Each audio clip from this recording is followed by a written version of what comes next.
ईमानदार लकड़हारा एक ऐसी खूबसूरत बच्चों की कहानी है जो बड़ों ने भी बहुत बार सुनी और सुनाई होगी। इस कहानी के द्वारा हम बच्चों को ईमानदारी, सरलता और लालच के बारे में बता सकते हैं और ये चर्चा कर सकते हैं कि ईमानदारी का जीवन में क्या लाभ होता है। आइए पढ़ते हैं बच्चों की कहानी।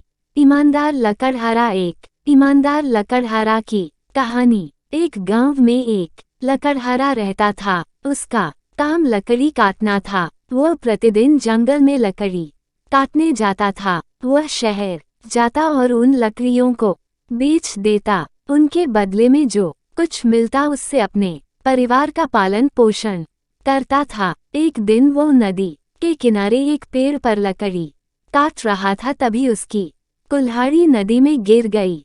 नदी में पानी इतना गहरा था कि वह कुल्हाड़ी बाहर नहीं निकाल पा रहा था। यही कुल्हाड़ी उसका एकमात्र सहारा थी। वह नई कुल्हाड़ी नहीं खरीद सका तो वह उदास हो गया और रोने लगा। लकड़हारे का रोना सुनकर वो जल देवता बाहर प्रकट हुए। उसने लकड़हारे से पूछा कि वह क्यों रो रहा है। लकड़हारे ने कहा कि उसकी कुल्हाड़ी पानी में गिर गई है। जल देवता ने उससे कहा कि घबराओ मत। ये कहकर वो पानी में चले गए।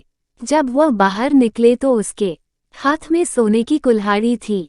जल देवता ने लकड़हारे से पूछा कि क्या यह उसकी कुल्हाड़ी है। लकड़हारे ने कहा नहीं, ये मेरी कुल्हाड़ी नहीं है। जल देवता दूसरी बार जल में गए। इस बार जब वह बाहर निकला तो उसके हाथ में चांदी की कुल्हाड़ी थी।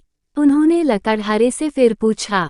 लकड़हारे ने इस बार भी मना कर दिया। जब जल देवता तीसरी बार बाहर आए तो उनके हाथ में एक लोहे की कुल्हाड़ी थी। जल देवता के पूछने से पहले ही लकड़हारा खुश हो गया। वह कहने लगा, यह मेरी कुल्हाड़ी है, यह मेरी कुल्हाड़ी है। जल देवता उसकी ईमानदारी से बहुत प्रसन्न हुए।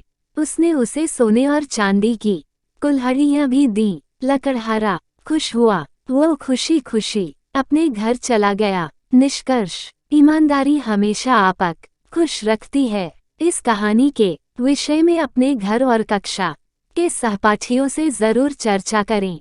कहानी पसंद आने पर वीडियो को लाइक, शेयर और चैनल को सब्सक्राइब करिएगा। धन्यवाद।